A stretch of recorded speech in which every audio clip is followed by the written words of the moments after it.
All right, here we go. Chapter 15.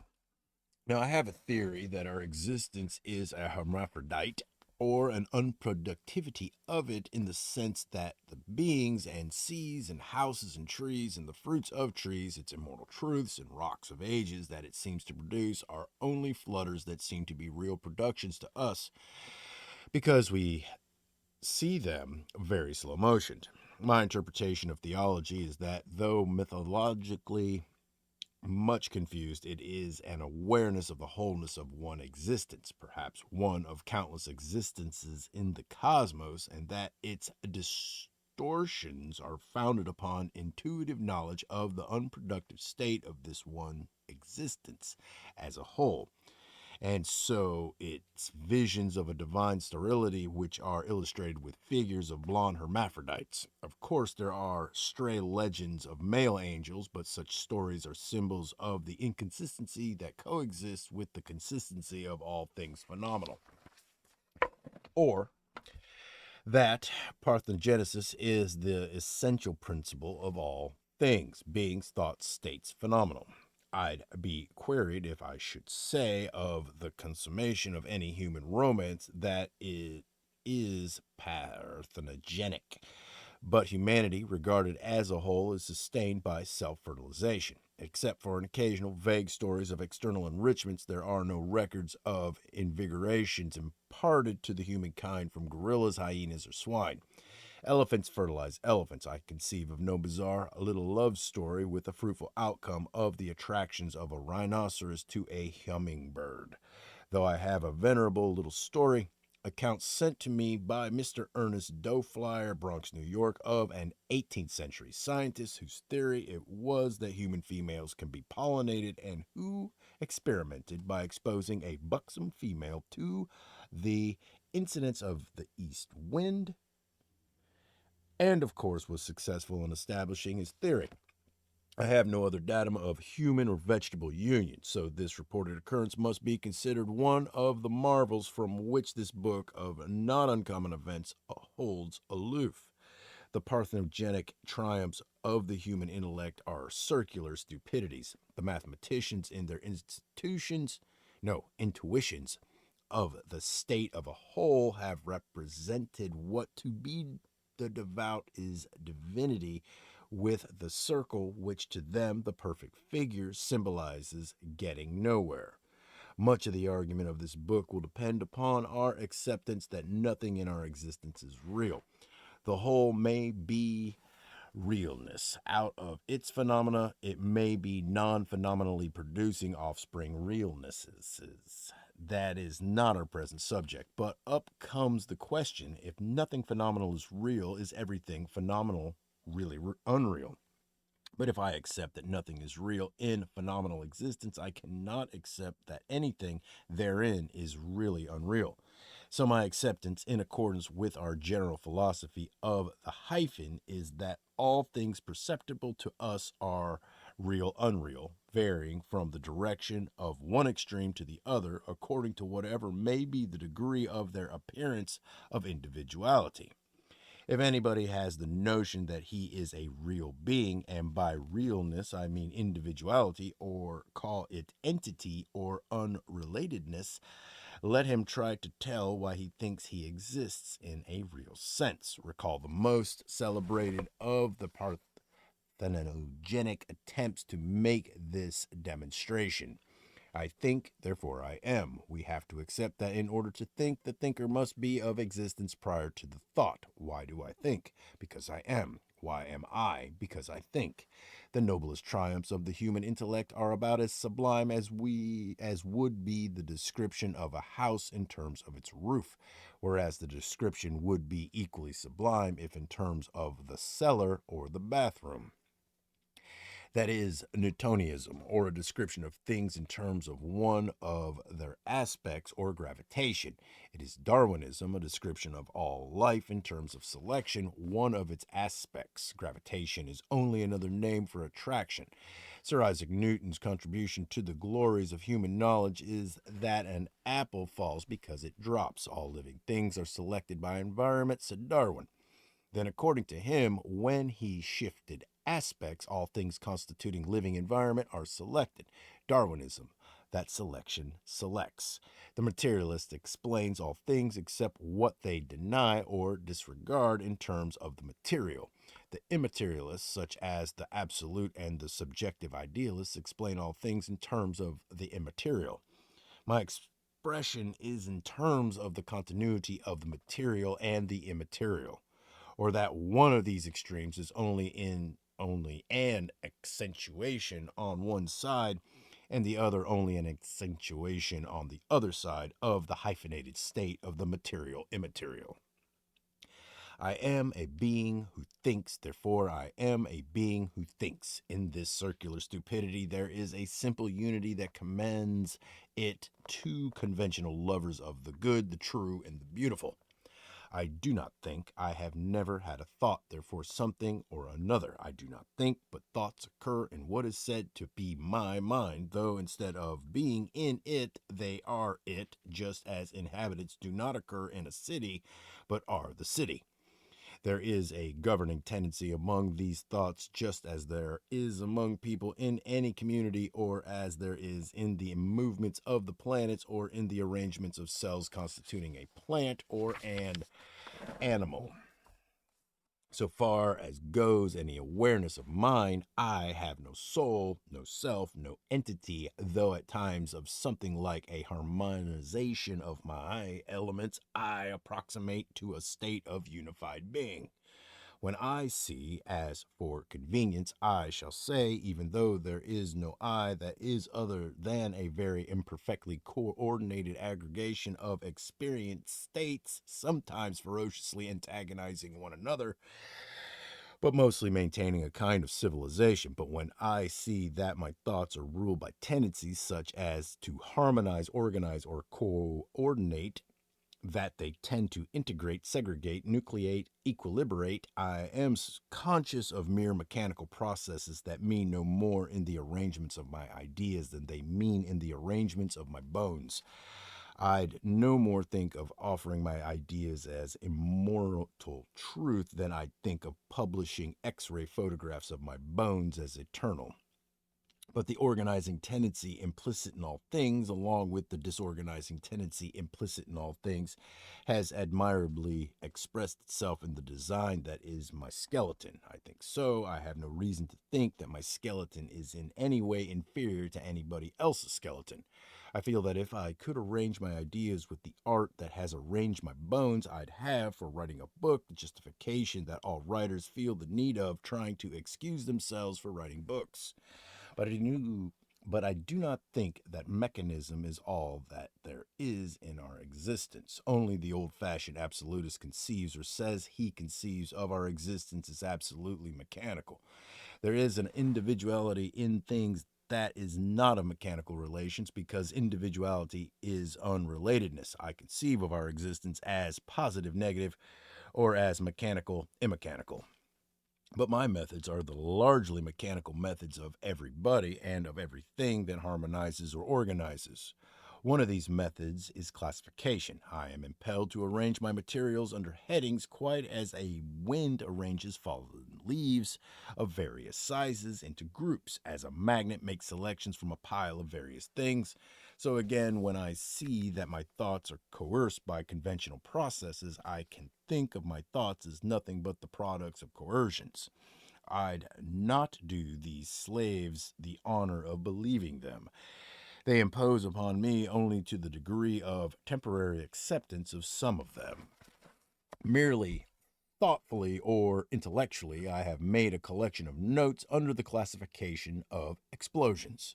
Some of the occurrences look as if explosive attacks of an occult order have been made upon human beings, or as if psychic bombs have been thrown invisibly at people or at their property. In the New York Tribune, January 7th, 1900, there is an account of poltergeist disturbances in a house in Hyde Park, Chicago. According to the now well-known ways of chairs and tables, at times these things hopped about or moved with more dignity. It was as if into this house stole an invisible but futile assassin. See back to the accounts of visible but futile bullets. Time after time, there was a sound like the discharge of a revolver. It was noted that this firing always occurred at about the height of a man's shoulder. In a booklet, A Disturbed House and Its Relief, Ada M. Sharp tells of a seeming psychic bombardment of her home in Tackley, Oxon, England. Beginning upon April 24, 1905, and continuing 3 years, at times detonations as if of exploding bombs were heard in this house. Upon the 1st of May, 1911, unaccountable fires broke out in the house of Mr. J.A. Harvey, 356 York Road, Wandsworth, London. Preceding one of these fires, there were 3 explosions of unknown origin. In January 1892, a house in Peterborough, England, occupied by a family named Rhymes, was repeatedly shaken as if bombed, futilely. Nobody was injured and there was no damage. In the Religio-Philosophical Journal, December 25th, 1880, copied from the Owatonna Review, there is a story maybe of a psychic bomb that was tossed through the walls of a house in Owatonna, penetrating the wall without leaving a sign of its passage through the material. It was in a house occupied by a family named Dement. There had been petty persecutions by an uncatchables, such as persistent ringing of the doorbell. One evening, members of this family were in one of the rooms when something exploded. Mrs. Dement was knocked insensible. Fragments of a cylindrical glass object were found, but no window had been opened, and there had been no other way by which, by known means, this object could have entered this house. I note something of agreement between notions that are now developing. Notions that will be called various names, one of which is not practical, and experiments by inventors that are attempts to be very practical. It is said that by means of rays, inventors have been able to set off distant explosives. If by other means or by subtler rays, explosions at a distance can be made to occur, whatever the practical ones are trying to do may be far more effectively accomplished. If the data of this chapter do mean that there have been explosions that were the products of means or powers that are at present mysterious. There are stories of brilliantly luminous things that are called globe lightning, that have appeared in houses and have moved about before exploding as if guided by intelligence of their own or as if directed by a distant control. These stories are easily findable in books treating of lightning and the freaks of lightning. I pick out an account from a periodical. There seems to be no relation with lightning. In the English Mechanic 90-140, Colonel G.T. Plunkett tells of an experience in July 1909 in his home in Wimbledon, London. He and his wife were sitting in one of their rooms when his wife saw a luminous thing moving towards them. It went to a chair upon the back of which it seemed to rest for a moment, exploded. Colonel Plunkett did not see this thing, but he heard the explosion. As to the lightning explanation, he writes that it was a fine evening. London Daily Mail, July 23, 1925, explosion riddle, mystery of a boy's wounds. Injured by a mysterious explosion which occurred in his mother's house at Riverhall Street, South Lambeth, Southwest, yesterday morning. Charlie Orchard, 5, was conveyed to hospital in a serious condition. He was hurt on the face and chest, and some of his fingers were blown away. His mother had just called him to breakfast when the explosion occurred. Neighbors who heard the report of the explosion thought there was an outbreak of fire and summoned the fire brigade. An all-day search failed to discover the cause of the explosion. The London newspaper, September 26, 1910, told of a tremendous unexplained explosion in the house of Willesden, London. I take from the local newspaper, the Willesden Chronicle, September 30th. A fire of most mysterious character. Absolutely no cause could be assigned for the outbreak, which was followed by a terrific explosion completely wrecking the premises. But in no account it is made clear the first there was a fire and that the explosion followed. A policeman standing on a nearby corner saw this house, 71 Walm Lane, Willesden, flame and burst apart. Windows and doors in the back of the house are blown a distance of 60 feet. On examination of the premises, it was found that the 2 gas meters under the stairs had been shut off, so it was evident that the explosion was not caused by gas. Representatives of the salvage corps and of the Home Office investigated, but could conclude nothing except that chemicals or petrol might have exploded. The occupants of this house, named Reese, were out of town week ending. Mr. Reese was communicated with, and it was his statement that there had been nothing in the house that could have exploded. Willesden Chronicle, October 7th. Mystery cleared up. A charred sofa in the drawing room and other evidence revealed the cause of the outbreak. Before leaving the house Saturday morning, September 24th, Mr. Reese, while smoking a pipe, had leaned over the sofa and sparks from his pipe had fallen upon it. For 36 hours, a fire so caused had smoldered before bursting into flames. There were 2 standard spirit lamps in the room. In the fire, they must have exploded simultaneously. The writer of this explanation picked the remains of a sofa out of a wreck of charred furniture. He leaned Reese over the sofa because that would make his explanation work out as it should work out. Reese made no such statement, and he was not quoted. The explosion of 2 spirit lamps could do much damage, but this explosion was tremendous. The house was wrecked. The walls that remained standing were in such a toppling condition that the ruins were roped off.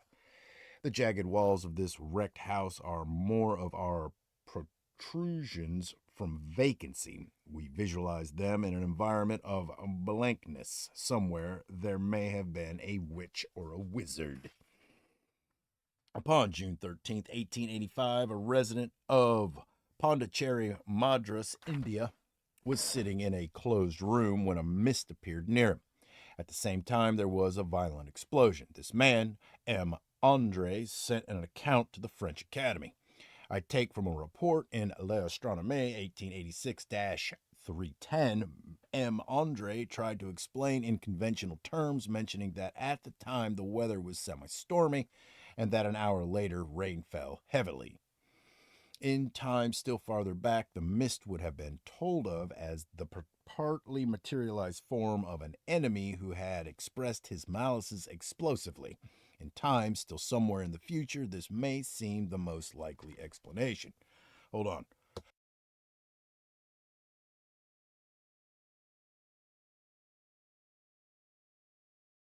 All right.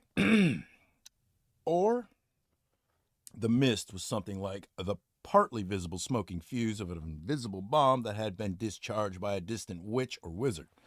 And that does not seem to me to be much more of a marvel than would be somebody's ability to blow up a quantity of dynamite, though at a distance and with no connecting wires. In the New York Herald Tribune, November 29, 1931, there is an account of the doings of Kurt Schmickus of Berlin, who had arrived in Chicago to demonstrate his ability to discharge from a distance explosives by means of what he called his anti-war rays. According to reports from Germany, Schmickus had so exploded submarine mines and stores of buried cartridges. Herr Schmickus will have success and renown, I think. He knows that nothing great, noble, and of benefit to mankind has ever been accomplished without much lubrication. He announced that slaughter was far removed from his visions, that he was an agency for peace on earth and goodwill to man, because by exploding an enemy's munitions with his anti-war rays, he would make war impossible. Innocently, myself, I speculate upon the possible use of psychic bombs and blowing up tree stumps in the cause of new pastures. In the New York Herald Tribune, March 25th, 1931, there is a story of an explosion that may have been set off by rays that at present are not understood. It is the story of an explosion that wrecked the sealing ship Viking off Horse Island, north of New Brunswick. It reminds me of the woman who, in the New York hotel, feared fire. This ship was upon a moving picture expedition. Varick Frissell, film producer aboard this vessel, started to think of the kegs of powder aboard, and he became apprehensive. He started to make a warning sign to hang on the door of the powder room. Just then, the ship blew up. New York Herald Tribune, December 13, 1931, an account of disasters of two wives of a man, not a datum of his relations or former relations with anybody else. In the year 1924, illness was upon the wife of W.A. Baker, an oil man who lived in Pasadena, California. It was said that her affliction was cancer. She was found hanged in her home. It was said that despondency had driven her to suicide. In the year 1926, Baker married again. Upon the night of December 12, 1931, there was an explosion somewhere under the bed of the second Mrs. Baker, or in the room underneath. The bed was hurled to the ceiling and Mrs. Baker was killed. It was a tremendous explosion, but nobody else in the house was harmed. Bomb experts investigated. They concluded that no known explosion had been used. They said that there had been no escape of gas. The full force of the explosion seemed concentrated almost beneath Mrs. Baker's room. In the years 1921 to 22 and early in the year 1923, there were in England and other countries explosions of coal such as had never occurred before. There was a violent explosion in a house in Guildford near London, which killed a woman and knocked down walls of the house. There were other explosions of coal during this year, but in 1922, attention was attracted by many instances. In this period, there was as much disaffection among British coal miners. There was a suspicion that miners were mixing dynamite into coal, but whether we think that the miners had anything to do with these explosions or not, suspicions against them in England were checked by the circumstances that no case of the finding of dynamite in coal was reported, and that there were no explosions of coal in the rough processes of shipments. There came reports from France, then stoves in which was burned British coal were blowing up in France, Belgium, and Switzerland. The climax came about the 1st of January 1923, when in one day there were several of these explosions in Paris and explosions in 3 towns in England. About the 1st of January 1921, Mr. T.S. Frost of 8 Ferrystone Road, Hornsey, London, bought a load of coal. In his home were 3 children, Gordon, Bertie, and Muriel. I take data from the London newspapers, but especially from the local newspapers, the Hornsey Journal and the North Middlesex Chronicle. In the grates of this house, coal exploded. Also, coal in buckets exploded. A policeman was called in. He made his report upon coal that not only exploded, but hopped out of the grates and sauntered along floors so remarkable that an inspector of police investigated. According to a newspaper, it was this inspector's statement that he had picked up a piece of coal which had broken into 3 parts and had then vanished from his hands. It was said that burning coals leaped from grates and fell in showers in other rooms, having passed through walls without leaving signs of this passage. Flat irons, coal buckets, other objects danced. Ornaments were dislodged but fell to the floor without breaking. A pot on a tripod swung, though nobody was near it. The phenomena occurred in the presence of one of the boys, especially, and sometimes in the presence of the other boy. There had been no poltergeist case better investigated. I know of no denial of the phenomena by any investigator. One of the witnesses was the Reverend A.L. Gardner, vicar of St. Gabriel's Wood Green, London. There can be no doubt of the phenomena. I have seen them myself. Another witness was Dr. Herbert Lamerle of Hornsey. Dr. Lamerle told of a clock that mysteriously vanished. Upon the 8th of May, a public meeting was held in Hornsey to discuss the phenomena. In the newspaper, there was a tendency to explain it all as mischief by the children of this household. The child, Muriel, terrified by the doings, died upon April 1st. The boy, Gordon, frightened into a nervous breakdown, was taken to the Lewisham Hospital. The coal in all these cases was coal from British coal mines. The newspapers that told of these explosions told of the bitterness and vengefulness of British coal miners enraged by hardships and reduced wages, uncommon in even their harsh experiences. Or see back.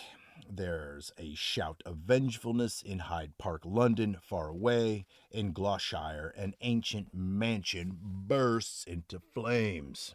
All right.